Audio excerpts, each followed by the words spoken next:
inmediatamente.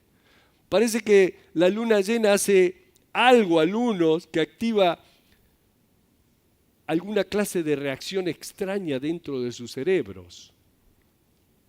El hombre está aquí, le está diciendo a Jesús: ten misericordia de mi hijo que ha sido golpeado por la luna. El hijo tenía un problema mental y padece muchísimo porque muchas veces cae en el fuego y muchas en el agua. Y lo he traído a tus discípulos, pero no le han podido sanar. ¡Wow! Es interesante que esto sucediera después de que Jesús les dio el poder a sus discípulos sobre, ¿recuerdan? Sobre los espíritus inmundos. Cuando salieron para ministrar en su poder y luego regresaron todos contentos de que aún los espíritus inmundos se sujetaban a ellos.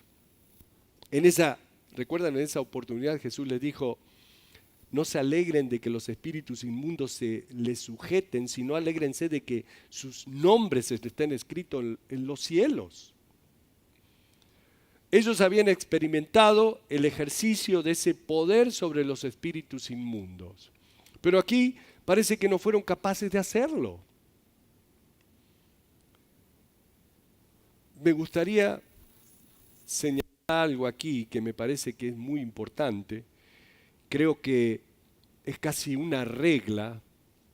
Pareciera que Satanás siempre está esperando al pie de la montaña de toda gran experiencia espiritual que uno tenga.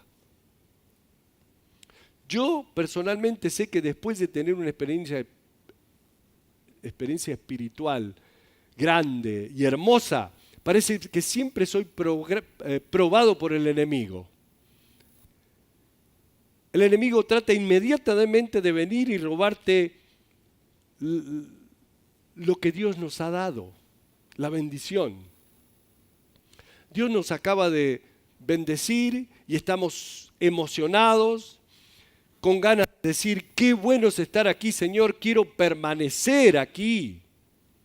Pero tenemos que continuar, y cuando llegamos al pie de la montaña pareciera que Satanás estuviera esperando para bofetearnos y hacernos perder toda esa gloria y bendición que acabamos de recibir. Así que es bueno estar armados y darnos cuenta que no importa cuán grande sea la bendición espiritual que hayamos recibido, no, aunque seas cristiano, no somos inmunes a los ataques del enemigo. ¿Ok? Muchas veces, después de nuestras más grandes bendiciones, el enemigo está allí para tratar de distraer y destruir lo que Dios ha hecho. Y aquí está este padre, de rodillas delante de Jesús, suplicando por su hijo, porque los discípulos fueron incapaces de ayudarlo. Respondiendo Jesús dijo: oh generación incrédula y perversa, ¿hasta cuándo he de estar con vosotros? ¿Hasta cuándo os he de soportar? Traédmelo acá. Y reprendió Jesús al demonio, el cual salió del muchacho, y éste quedó sano desde aquella hora. Lo que los discípulos fueron incapaces de hacer, Jesús lo hizo inmediatamente sin ningún problema. Apenas reprendió al demonio y éste inmediatamente se apartó del muchacho. Versículo 19. Viniendo entonces los discípulos a Jesús aparte, dijeron: ¿por qué nosotros no pudimos echarlo fuera?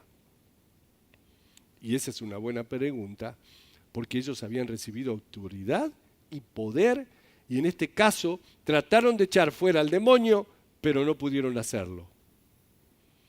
Jesús les dijo, versículo 20, por vuestra poca fe, porque de cierto os digo que si tuviereis fe como un grano de mostaza, diréis a este monte: pásate de aquí allá, y se pasará, y nada os será imposible.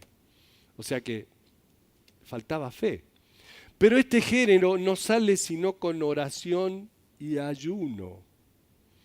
oración y ayuno.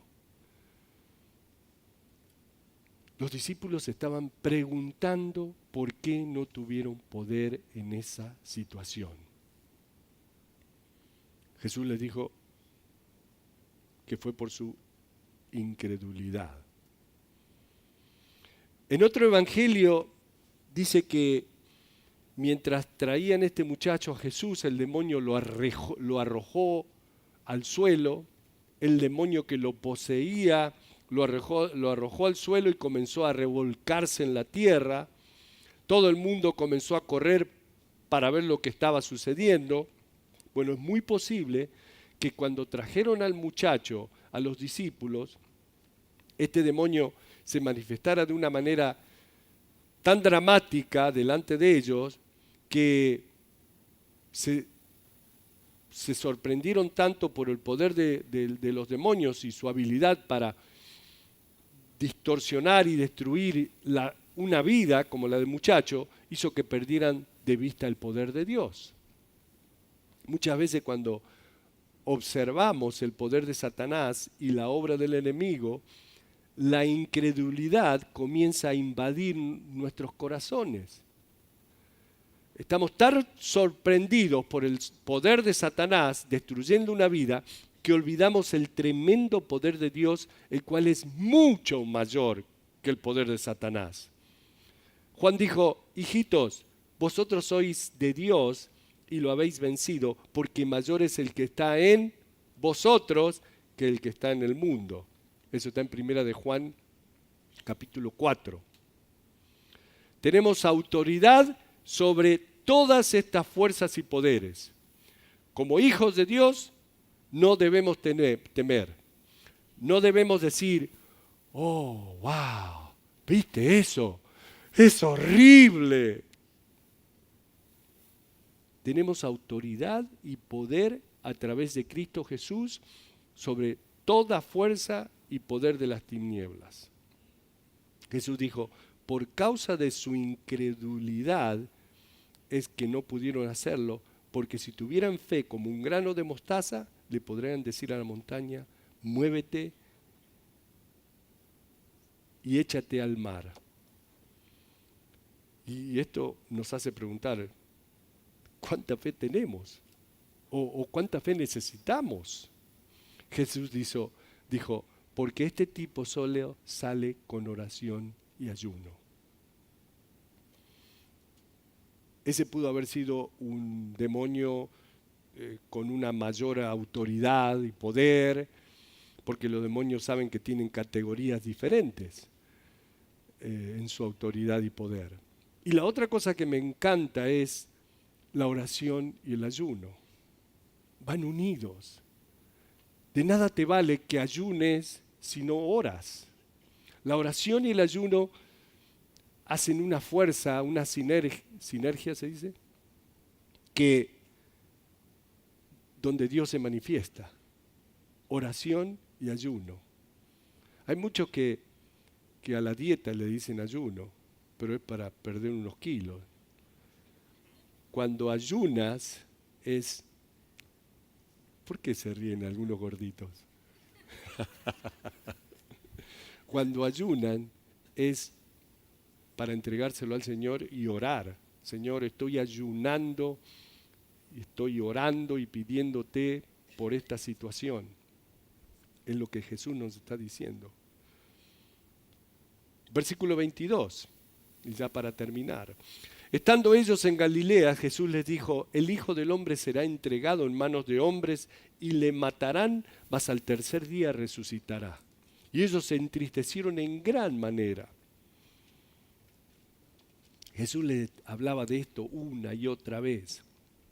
Ahora ya está camino a la cruz, está en los días finales, está en Galilea, pero pronto va a viajar hasta Jerusalén. Así que está camino a la cruz. Y les advierte de esto una y otra vez: voy a ser ejecutado, ellos me van a matar, voy a ser entregado. Me van a matar, pero al tercer día me levantaré nuevamente. Cuando Jesús decía: me van a matar, ese pensamiento daba vueltas en su cabeza, en las cabezas de ellos, pero nunca escuchaban lo que Jesús decía inmediatamente después: y resucitaré al tercer día. De algún modo ellos como que borraron eso. No fue sino hasta después de su resurrección que ellos comenzaron a recordar: sí, Él dijo que resucitaría al tercer día.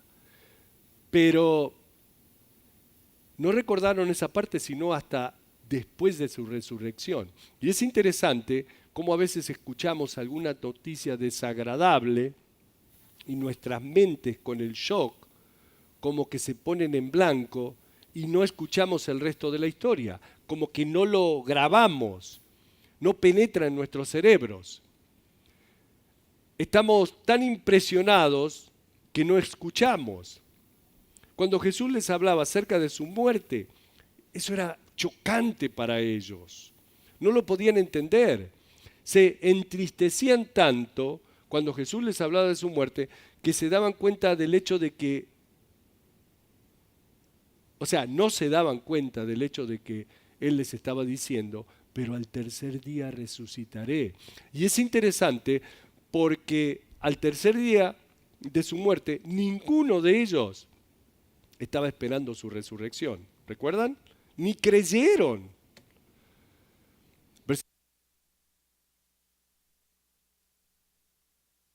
Pedro, los que cobraban las 2 dracmas, los cobradores de impuestos, ¿no? Y le dijeron: vuestro maestro no paga las 2 dracmas. Él dijo: sí.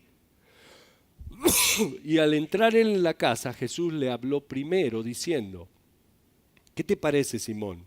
Los reyes de la tierra, de quienes cobran los tributos o los impuestos, de sus hijos o de los extraños, perdón, ¿de quiénes cobran los tributos o los impuestos? ¿De sus hijos o de los extraños? Pedro le respondió: de los extraños. Jesús le dijo: luego los hijos están exentos, no deben pagar.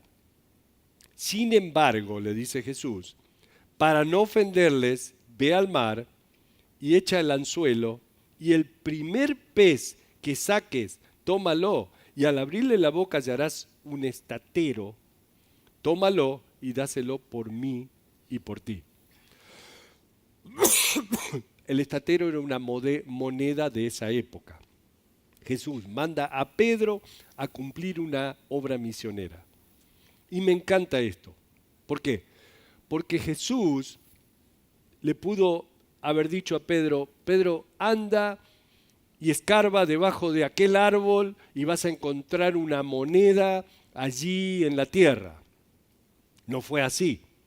Jesús le dijo que haga algo que Pedro disfrutaba haciendo. A Pedro le encantaba pescar. Así que el Señor le dijo: ve a pescar, Pedro.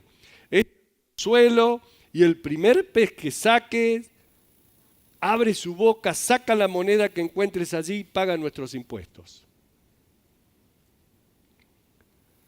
¿Saben? El servir al Señor, aunque a algunos le da mucho miedo, que el Señor los ha estado llamando a regresar a su pueblo hace mucho tiempo, pero en realidad el servir al Señor puede convertirse en la cosa más hermosa del mundo. Jesús dijo: mi yugo es fácil y mi carga ligera. Déjame decirte, Dios no pone sobre nosotros algún tipo de carga pesada y horrible para que digamos, o para decirnos: ok, ahora cárgala. Dios se deleita haciendo cosas por nosotros. Dios mandó a Pedro a servir y le pidió hacer algo que a Pedro le encantaba: pescar. He notado que Dios siempre me ha enviado a servir a lugares que a mí me encanta. Y gracias a Dios, nunca me ha ordenado hacer algo que antes no me haya preparado y que no me guste hacerlo. De verdad.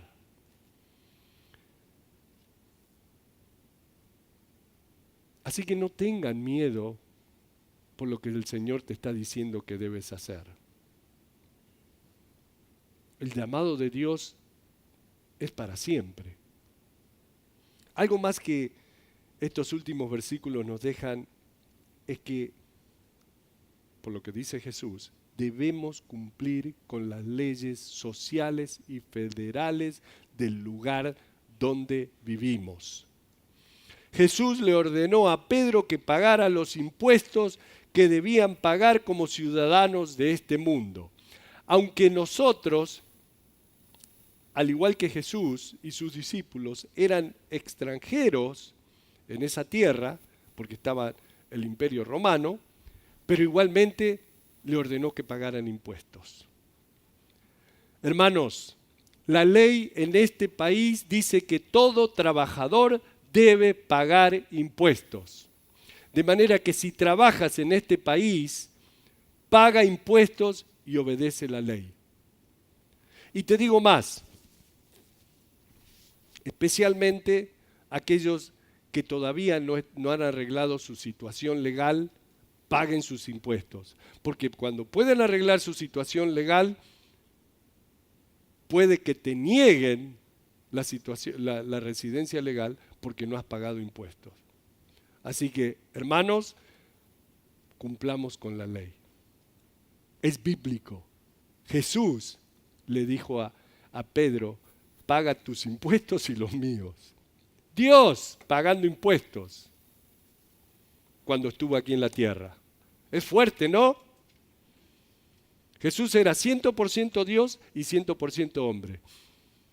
Estaba aquí en la tierra, tenía que pagar impuestos, porque esa era la ley.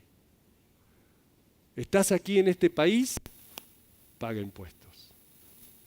Padre, gracias por tu enseñanza.